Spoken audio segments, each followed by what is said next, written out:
오늘은 내게 필요한 신앙이라는 제목으로 하나님 말씀을 나누고자 합니다. 교회에서 항상 끊이지 않는 관심사가 뭐냐라고 하면 그건 하나 중에 하나가 신앙입니다. 특별히 신앙생활, 신앙교육, 신앙전수 이런 말들을 교회 안에 더러 듣습니다. 오늘날 우리가 어떻게 신앙을 유지하며 살아갈 것인가, 어떻게 신앙을 되물려 줄 것인가, 어떻게 신앙이 자리 잡고 깊어질 수 있을 것인가, 이런 고민은 우리가 그리스도인으로서 계속적으로 끊임없이 해야 하는 문제인 것 같습니다. 풍문으로는 대학교를 가면 교회를 안 갈 거다라는 자녀들도 있고, 또 결혼을 하면 부모의 그늘을 떠나서 안 나갈 거다라고 하는 그런 작심들을 더러 듣고는 합니다. 제가 교육자여서가 아니라 신앙인의 한 사람으로서 느끼는 그런 안타까운 마음이 들었습니다. 여기 계신 성도님들도 마찬가지이지 않습니까? 자녀들 신앙 걱정하다 보면 우리 스스로의 현 주소를 또 찾아보게 됩니다. 여러분들의 각자의 신앙은 괜찮으십니까? 만약 신앙이라는 말이 우리 안에 두루뭉술하다라고 여겨진다면 우리 이 시간 가운데 신앙에 대해서 함께 나눠보고자 합니다. 사전적으로 신앙은 믿음의 대상을 굳게 믿고 가르침을 지키며 이를 따르는 일을 말합니다. 즉 하나님을 믿고 하나님의 가르침을 지키며 그 말씀에 순종하는 것을 신앙이라고 하고, 이 삶을 살아가면 신앙생활이라고 합니다. 오늘 우리가 품고 있는 신앙이 유지될 뿐만 아니라 더 뿌리 내리기 위해서는 오늘 주신 말씀을 통해서 하나님이 어떤 분이신지를 함께 나누고 우리에게 필요한 신앙을 깊이 고찰해 보고자 합니다. 야곱이 삼촌 라반의 집에서 20년 동안 거하면서 두 아내와 두 여종 그리고 11명의 자식을 낳고 또 물질의 거부가 되었습니다. 야곱은 이제 삼촌의 집을 떠나서 다시 고향 땅으로 돌아갈 것을 결심합니다.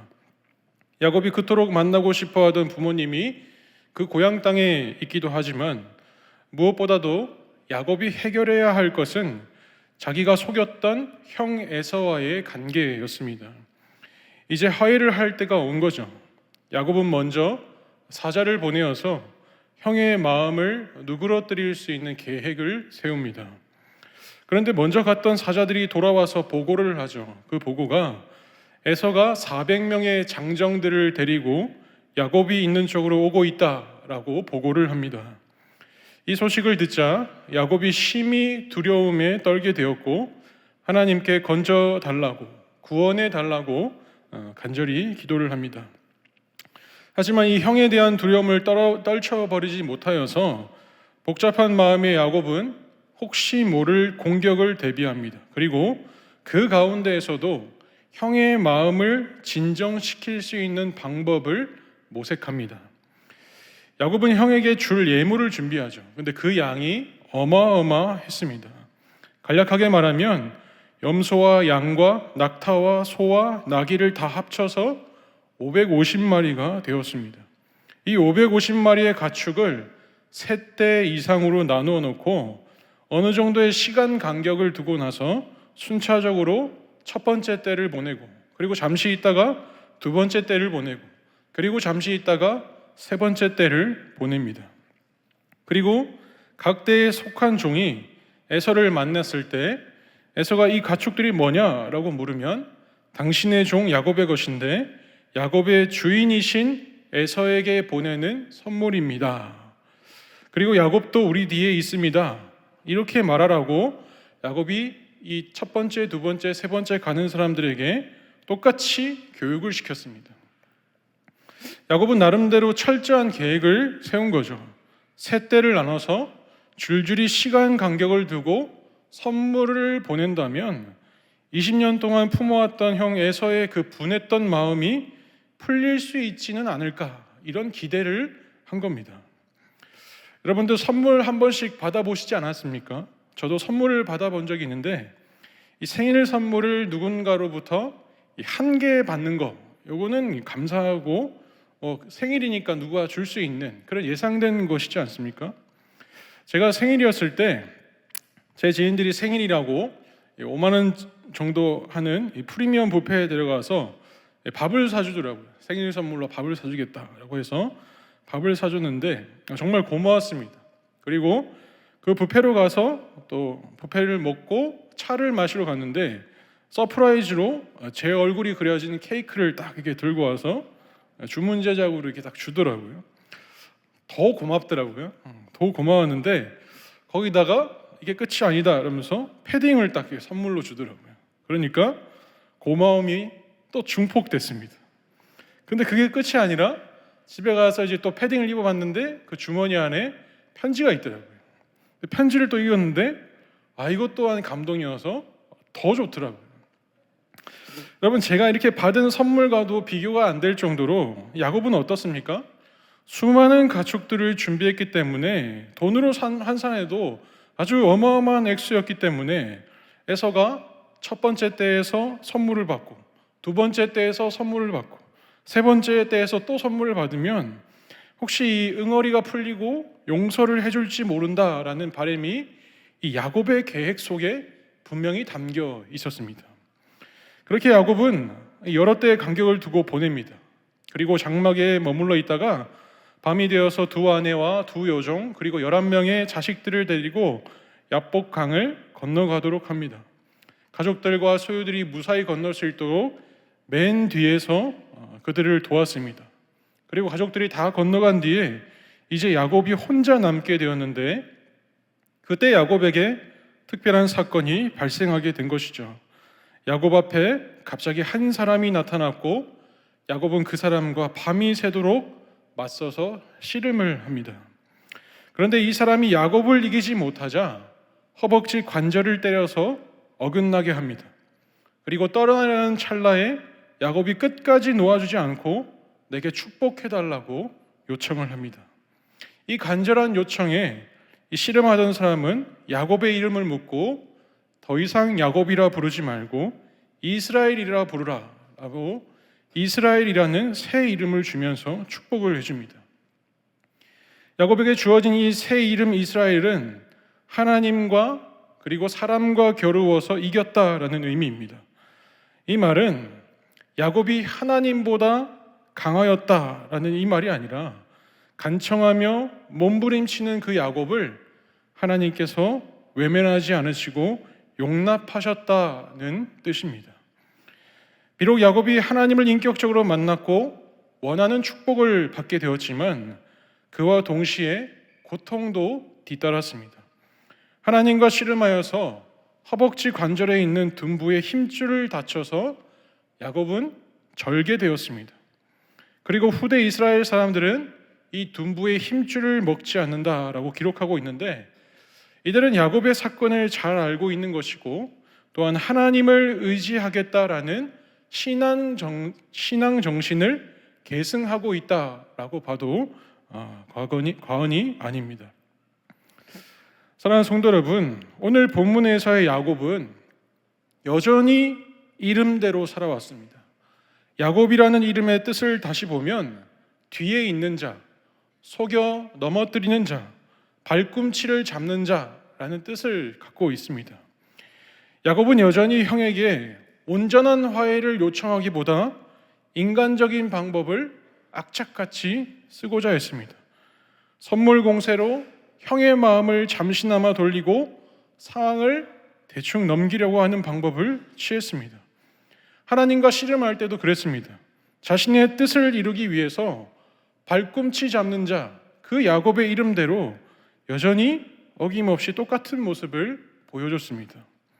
그러나 이스라엘이라는 새 이름을 얻으면서 이 야곱의 삶에 새 지평이 열렸습니다. 이스라엘이라는 이름의 문자적 의미를 보면 이스라라는 단어와 그리고 엘이라는 단어로 구성되어 있습니다. 하나씩 보면 이스라는 싸울 것이다, 다스릴 것이다 라는 뜻이고 엘은 하나님이라는 뜻이죠. 히브리어는 뒤에서부터 해석을 해야 하는데 다시 얘기를 해보면 이스라엘이라는 이름은 하나님께서 싸우실 것이다, 하나님께서 다스릴 것이다 라는 의미인 겁니다. 이제 이 야곱의 삶이 어떻게 될지는 이스라엘이라는 이 새 이름을 통해서 하나님께서 야곱의 인생을 전적으로 열어줄 것을 예상할 수 있습니다. 다시 말해서 하나님의 완전한 힘에 의해서 야곱이 이끌려 살아갈 것을 보여주고 있습니다. 하나님께서 야곱의 인생의 주체가 될 것이고 야곱의 속이려는 성품 역시 하나님에 의해서 이제는 정직한 영이 임할 것을 보장하고 있는 말이 바로 새 이름 이스라엘입니다. 무엇보다 야곱이 완전히 하나님을 붙들며 살아갈 것을 확신할 수 있는 근거는 그의 힘줄을 하나님께서 직접 치셨기 때문입니다. 이제 야곱의 힘줄을 대체할 수 있는 것은 삶의 주체이신 여호와 하나님으로 가능하게 되었습니다. 오늘 말씀을 통해서 우리는 여호와 하나님이 어떤 분이라고 고백할 수 있습니까? 우리 저를 한번 따라해 보겠습니다. 여호와가 나의 힘줄이라. 자, 다시 한번 해보겠습니다. 여호와가 나의 힘줄이라. 오늘 본문 말씀 32절 다 같이 한번 읽어보겠습니다. 시작. 그 사람이 야곱의 허벅지 관절에 있는 둔부의 힘줄을 쳤으므로 이스라엘 사람들이 지금까지 허벅지 관절에 있는 둔부의 힘줄을 먹지 아니하더라. 아멘. 하나님께서는 야곱의 허벅지 힘줄을 쳐서 스스로의 힘을 의지하지 못하게 만드셨습니다. 야곱이 의지해야 될 것은 더 이상 육신의 힘이 아니라 하나님의 뜻에 의해서 하나님께로 말미암아 살아갈 것을 뚜렷하게 가르쳐 주신 것입니다. 여러분, 힘줄이 무엇인 줄 아십니까? 뼈와 뼈를 연결해 주는 것이 무엇이죠? 인대입니다. 뼈와 뼈를 이어주는 것은 인대입니다. 힘줄은 근육을 뼈에 붙여주는 게 바로 힘줄입니다. 우리 쉽게 찾아볼 수 있는 것이 발목입니다. 발목을 만져보면 뒤쪽에 잡히는 굵은 것이 있지 않습니까? 이게 뼈가 아니라 힘줄입니다. 정확한 명칭은 아킬레스건이라고 하는데 이 힘줄이 끊어지면 발목이 당겨지지 않아서 똑바로 보행할 수 없습니다. 오늘 본문에 보면 야곱이 허벅지 관절에 있는 둔부의 힘줄을 다쳤다라고 기록하고 있습니다. 이 부위의 힘줄이 얼마나 중요한지 제가 입원했을 때 한번 경험한 적이 있는데 다리 수술을 하면서 같은 병실에 휠체어를 타는 아저씨가 계셨어요. 이 며칠이 되도록 이 아저씨께서 휠체어를 타고 다니셔서 제가 어디 다치셔서 이렇게 휠체어를 타고 다니시냐라고 물었습니다. 그랬더니 이 아저씨가 마트 지점장이신데 이 탑차 뒤에서 물건을 꺼내고 있다가 이 스타렉스가 후진하면서 이 아저씨의 엉덩이와 허벅지를 이렇게 쭉 짓눌렀다고 합니다. 이 아저씨가 소리를 꽉 쳤는데 이 스타렉스 운전자가 그 소리에 놀래서 브레이크를 밟아야 되는데 악셀을 더 밟아서 엉덩이와 이 허벅지 힘줄이 완전히 파열이 돼서 수술을 하셨더라고요. 제가 그때 그 아저씨를 보면서 힘줄이 끊어지면 어떻게 되는지 봤습니다. 힘줄이 끊어지니까 그냥 기어다니더라고요. 아예 그냥 다리에 힘을 쓰지 못하고 쩔뚝거리지도 못하고 그냥 팔로 이렇게 기어다니시더라고요. 여러분, 인체에서 가장 큰 근육이 어디냐라고 하면 둔부입니다. 흔히 엉덩이라고 얘기하죠. 그리고 그 엉덩이를 따라서 이어진 그 허벅지가 가장 큰 근육입니다. 근데 이 부분이 가장 큰 근육이라는 말은 신체에서 가장 중요한 기능을 담당하고 있다라는 말이기도 하죠. 야곱이 어느 수준으로 다쳤는지 정확히 알 수는 없지만 사람의 몸 중에서 가장 큰 근육을 뼈에 붙여주는 그 힘줄이 다쳤다라는 것은 인체의 힘을 완전히 쓸 수 없는 상태가 되어버린 것입니다. 자신을 믿고 속이며 살아왔던 이 야곱이 이제 더 이상 스스로에게 기대했던 그 힘을 발휘할 수 없는 상태가 되었습니다. 그리고 여호와가 야곱의 힘줄이 되어 주셔야만 야곱의 인생은 그 여호와로 말미암아 살아갈 수 있는 자가 되었습니다. 우리 역시 마찬가지로 여호와가 우리의 힘줄이심을 고백할 수 있었으면 좋겠습니다. 그의 힘으로 살아가기 위해서, 여호와 하나님이 우리의 힘줄로서 살아가기 위해서는 우리에게 거칠 두 가지 과정이 필요합니다. 첫 번째로는 홀로 남아있는 과정이 필요합니다. 야곱은 가족들을 모두 다 보내고 홀로 남아 있었습니다. 배경적으로는 짙은 어둠이 깔린 밤이었고 형 에서가 장정들을 이끌고 자기에게 다가오고 있는 중이었기 때문에 홀로 남아있는 것은 가장 두려운 순간이었습니다. 일반적으로 이런 상황을 우리가 공감하면 야곱에게 필요한 게 무엇입니까? 가족들의 위로와 또 현실에 대한 긍정적인 미래를 괜찮다라고 계속 위로해 주는 것이 필요했을 것입니다.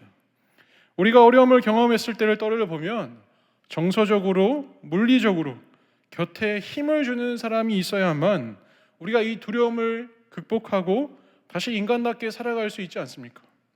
하지만 형을 만나기 전에 야곱은 사람답지 않은 모습이었습니다. 깊은 밤에 잠이 와야 하는데 잠이 오지 않았습니다. 사람들과 같이 더불어 있어야 되는데 그것도 야곱이 거부했습니다. 만약 야곱 주변에 있는 사람들과 가축과 가족이 조금이나 심적인 도움이 되고 위로가 될 것 같았으면 야곱의 성격상 어땠겠습니까? 결코 다 보내지 않았을 겁니다. 그런데 야곱이 홀로 남아있는 과정을 겪고 있습니다. 야곱이 홀로 남아있는 과정을 겪는다는 것은 사람들은 이제 더 이상 아무런 도움이 되지 않는다라는 아무런 도움이 되지 않는다는 것을 깨달은 것이고, 궁극적으로 하나님에게 해답을 찾으려는 태도가 담겨 있는 것입니다. 이걸 신앙 점검이라고 하죠. 우리에게 문제가 발생했을 때 신앙을 갖고 있는 사람들은 자신의 신앙을 점검합니다. 하나님을 주로 고백하며 살아가는 자로서 무엇이 잘못되었는지를 천천히 되짚어 보려고 합니다. 그런데 여기서 우리가 명확히 해야 할 것이 있다면 인간적인 가능성을 전부 떼어놓고 신앙을 살펴야 한다라는 겁니다. 신앙은 하나님 외에 다른 어떤 첨가물이 가미되어서는 안 됩니다. 세상적인 문제 해결법을 다 제쳐두고 모든 것을 뒷전으로 할 수 있어야 합니다. 그리고 신앙의 대상인 여호와가 나의 힘줄이시고 나의 큰 도움이심을 고백할 때에 비로소 문제를 해결하시는 하나님을 발견할 수 있게 됩니다. 시편 121편 1절 2절 말씀에 등장하는 시인은 1인칭 시점으로 홀로 있는 가운데 이렇게 고백합니다. 내가 산을 향하여 눈을 들리라. 나의 도움이 어디서 올까? 나의 도움은 천지를 지으신 여호와에게서로다. 사랑하는 성도 여러분, 우리가 아무것도 의지하지 않고 홀로 남아서 하나님만을 찾았으면 좋겠습니다. 여호와가 나의 힘줄이심을 경험하는 삶을 살아보고 싶으시다면 우리가 의지하였던 수단과 방법을 과감하게 먼저 앞서 보낼 수 있는 결단이 있기를 바랍니다. 이 과정이 있어야만 진짜 하나님 앞에 홀로 선 자가 되는 것이고, 비로소 하나님을 찾고 구하여서 우리의 힘줄 되시는 하나님의 크신 능력을 경험하게 될 줄로 믿습니다. 두 번째로, 여호와가 나의 힘줄이심을 알기 위해서는 씨름하는 과정이 반드시 필요합니다. 개역개정 말씀에 씨름하다라는 말은 영어 번역본으로 보면 레슬이라는 영어 단어로 표현됩니다. 우리가 스포츠 종목에 레슬링 혹은 우리나라의 씨름의 형태로 연상할 수 있을 것 같습니다. 정확히 야곱이 어떻게 대결하였는지는 알 수 없지만 분명한 것은 힘의 싸움을 하고 있다는 건 확실합니다. 씨름, 그리고 유사하게 이 레슬링이라는 운동을 보면 상대를 잡을 때 좀처럼 힘을 빼지 않습니다. 조금이라도 방심하여서 허점이 보이면 상대방이 그 방향을 파고들어서 넘어뜨리기 때문에 이 씨름과 레슬링은 숨고를 시간 없이 쉬지 않고 힘을 주고 있어야 합니다. 이런 씨름의 과정에서 야곱은 조금도 힘을 빼지 않았습니다. 그러니까 야곱이 하고 있는 이 씨름은 그야말로 하나님과 사생결당의 정신으로 하고 있었던 겁니다. 이렇게 끈질기게 무너지고 있는 과정은 야곱의 뜻과 하나님의 뜻이 맞붙는 현장인 겁니다. 여러분, 야곱이 야복강에서 씨름할 당시에 나이가 얼마인 줄 아십니까? 요셉이 30살의 국무총리가 되었고 풍년과 흉년이 각각 7년 되는 중에 창세기 45장에 기록된 요셉의 나이는 흉년 2년 차에 39세였습니다. 흉년 2년 차, 즉 요셉이 39세일 때 야곱과 형제들을 만나게 됩니다. 그리고 요셉이 아버지 야곱과 형제들을 애굽으로 데리고 왔을 때 야곱이 바로에게 자신의 나이를 130세라고 얘기합니다. 이걸 계산해 보면 야곱과 요셉이 91살의 나이 차이를 갖고 있습니다. 그리고 라반의 집에 있을 때 라헬이 요셉을 낳고 그 뒤로 6년간 일을 하다가 삼촌 라반의 집을 떠나게 됩니다. 이 정황들을 다 계산해 보면 지금 야복강에서 하나님과 씨름하고 있는 야곱은 97세의 나이입니다. 이미 젊은 시절 다 지나갔고 기력이 약하디 약한 그런 시기입니다. 그러나 여전히 하나님과 씨름하고 있는 이 야곱의 공식은 자기 이름처럼 발목을 붙잡고 자신의 뜻을 이루는 것이었습니다. 97세에 자기의 자아와 고집이 꺾인다는 것은 아마도 콩 심은 데 팥이 나기를 기대하는 것과 같습니다. 97세의 야곱이 고쳐지기를 기대하는 것 자체가 어리석은 짓입니다. 그러나 이 야복강에서 씨름의 과정을 겪은 것은 야곱에게 큰 은혜였습니다. 하나님의 임재를 실제적으로 경험한 것이죠.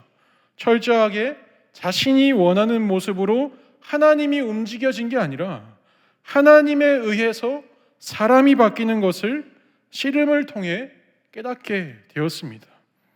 우리는 흔히 보편적으로 하나님의 은혜를 경험하고 하나님을 만나는 과정이 허락되면 이제 내 골머리 앓았던 갈등과 문제가 해결받게 될 것을 기대합니다. 야곱도 그런 과정이었을 것입니다. 그런데 오히려 어떻습니까? 신체에 해를 당합니다. 허벅지에 힘줄을 다쳐서 있는 힘마저도 이제는 못 쓰는 상황이 발생한 겁니다. 하나님과 씨름하는 이 영적 임재를 경험했다라는 것은 이제 내 기도, 내 뜻을 들어주실 때가 찾아왔다라는 게 아닙니다. 하나님의 계획과 뜻을 이해해서 이제 하나님의 능력으로 살아가기로 결단하게 된다면 영적 임재를 경험할 수 있습니다. 주님을 경험했다, 하나님의 임재를 경험했다라는 것은 다시 말해서 나는 여호와의 힘줄을 의지하는 자임을 선포하고 선언하는 것입니다. 사랑하는 성도 여러분, 우리의 삶의 힘을 아무리 쓰려고 해도 넘어질 때가 많이 있습니다. 사람의 힘줄은 언제고 끊어질 수밖에 없고 설령 힘이 있다고 하더라도 강하지 못합니다. 오늘 하루 여호와가 나의 힘줄 되심을 믿어서 그의 강한 힘으로 말미암아 세상에 우리의 신앙을 담대하게 외칠 수 있기를 간절히 소원합니다.